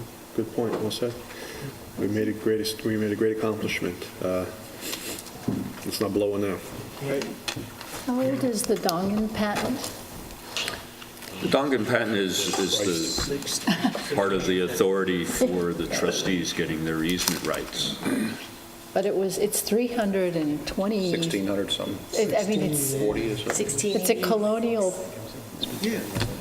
patent that gave them their authority. However, their authority for this easement is derived from the laws adopted by the state in 1812. It's pretty fascinating when you think about it. And that's one of the layers people need to realize. Each part of that group that was part of that suit as defendants, we all played. There was each played a part. And the one part that the village plays, which is why it's still hanging out there, which I still have to be careful, is, again, the village is the one entity that allows that picnic area to exist the way it exists. The other areas allow the easement and the access, but for the activities to actually occur where they occur in the village is because it's been allowed by the village. So that's why it's very important that, as the counselor points out, still got a little bit to go yet, so let's not celebrate too crazy yet. But we're there. We're in a good position. We're in the right direction, because as the mayor said, one thing we all believe is allowing the privilege to access our beaches. That's what we're here for, especially locals, of which I'm one. We are. So we're here. We've always supported that, and there's been a lot of battles going behind the scenes to get to this point that a lot of people aren't even aware of. But it's always been to get to this outcome, and so yeah.